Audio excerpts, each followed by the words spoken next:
Bismillahirrahmanirrahim. Assalamualaikum warahmatullahi wabarakatuh. Sahabat yang beriman, ibadah wajib yang dikerjakan seorang muslim sebanyak 5 kali dalam sehari adalah sholat. Ya, sholat adalah ibadah yang wajib untuk dikerjakan seorang muslim. Karena dengan melaksanakan sholat, itu berarti kita taat kepada perintah Allah dan Rasul-Nya. Seperti yang kita ketahui, di zaman yang serba sibuk ini banyak sekali orang yang disibukkan oleh pekerjaannya sendiri dan urusan-urusan duniawi lainnya. Sehingga tidak jarang banyak muslim yang meninggalkan sholat demi menyelesaikan pekerjaan yang dia kerjakan, atau hal lain yang membuatnya lupa akan kewajibannya sebagai muslim, yaitu beribadah. Sholat merupakan tiang agama, sekaligus amal yang paling penting untuk kita agar dapat meraih surga di akhirat kelak. Oleh karena itu, adalah sebuah kerugian besar jika kita sampai meninggalkan sholat tersebut. Kerugian-kerugian akibat meninggalkan sholat antara lain: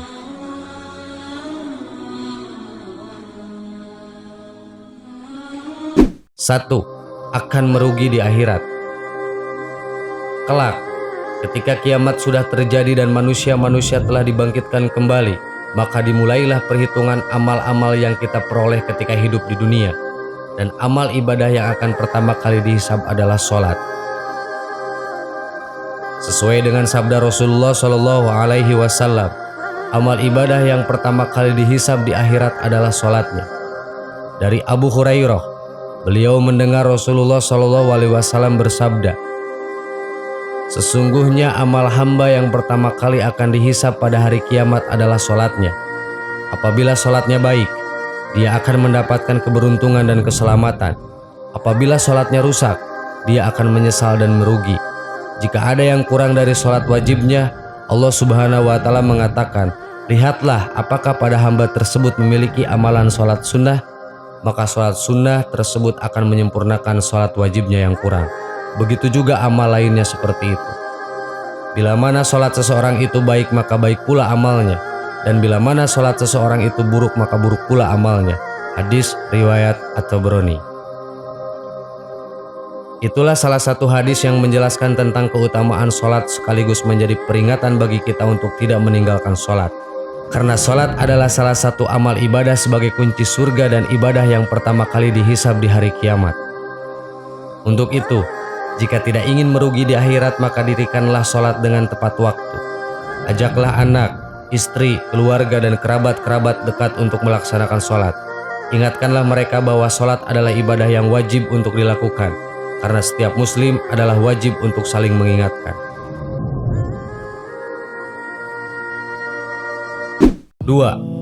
Masuk ke dalam neraka sakor. Salah satu kerugian meninggalkan sholat yaitu akan dimasukkan ke dalam neraka sakor.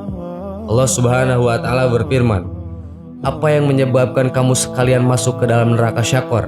Mereka menjawab, "Dahulu kami tidak termasuk orang-orang yang melaksanakan sholat." Quran Surat Al-Mudatsir ayat 42-43. Kerugian ini akan menjadi penyesalan yang tidak berarti di akhirat. Ketika di dunia lebih mengutamakan kepentingan dunia daripada akhirat, maka inilah yang akan didapatkan.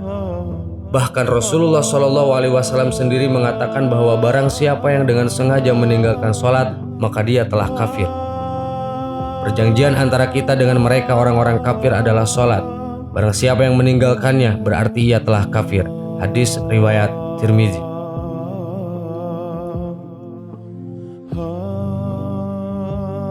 3. Tidak diselamatkan dan akan dikumpulkan bersama Fir'aun.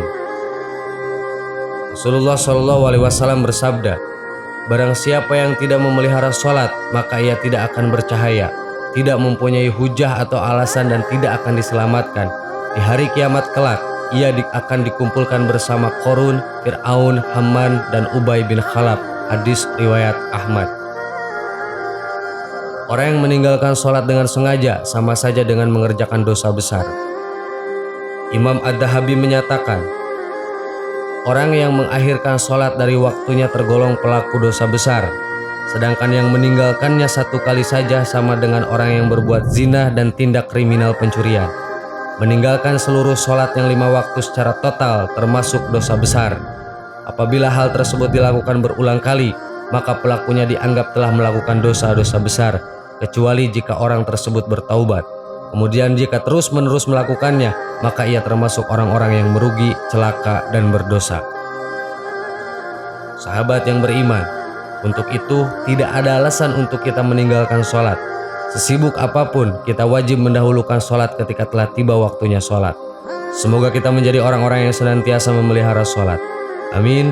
Wallahu a'lam. Assalamualaikum warahmatullahi wabarakatuh. Bismillahirrahmanirrahim. Assalamualaikum warahmatullahi wabarakatuh. Sahabat yang beriman, Islam adalah agama Allah Subhanahu wa Ta'ala yang memberikan perhatiannya kepada binatang. Bahkan beberapa surah di dalam Al-Quran dinamakan dengan nama binatang. Di antaranya Al-An'am, yang artinya binatang ternak, An-Nahal, yang artinya lebah, An-Namal, yang artinya semut. Setiap makhluk hidup pasti akan mengalami kematian, termasuk hewan. Namun satu hal yang menjadi misteri adalah apakah ada kehidupan selanjutnya bagi hewan setelah mereka mati? Apakah ada surga dan neraka untuk mereka? Berdasarkan Al-Quran surah At-Takwir ayat 1-5, telah dijelaskan bahwa setelah hari kiamat, hewan setidaknya beberapa dari mereka akan dikumpulkan seperti halnya manusia. Adapun bukti lainnya yang menjelaskan fenomena kehidupan hewan pasca kematian juga terdapat pada Al-Quran surat Al-An'am ayat 38, yang isinya sebagai berikut. Dan tiadalah binatang-binatang yang ada di bumi dan burung-burung yang terbang dengan kedua sayapnya melainkan umat juga seperti kamu. Tiadalah kami alpakan sesuatu dalam Alkitab, kemudian kepada Tuhanlah mereka dihimpunkan. Ibnu Abbas radhiyallahu anhu mengatakan, semua makhluk akan dikumpulkan sampai lalat. Tafsir Imam Ibnu Katsir. Untuk apa mereka dibangkitkan?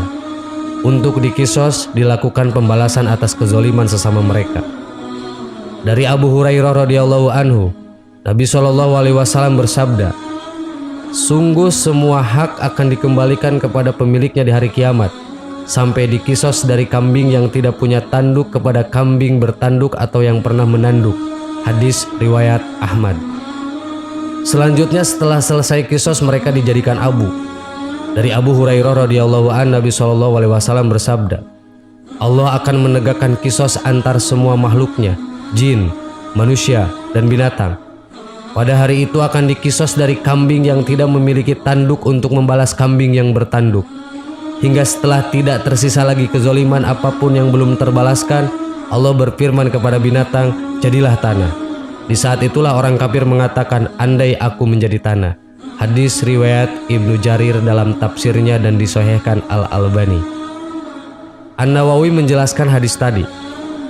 Hadis tadi merupakan dalil tegas bahwa binatang akan dikumpulkan pada hari kiamat dan dibangkitkan pada hari kiamat, sebagaimana para mukallaf di kalangan manusia dibangkitkan, sebagaimana pula anak kecil yang mati, orang gila, dan orang yang belum mendapatkan dakwah, mereka juga dibangkitkan. Kitab Syarah Sahih Muslim.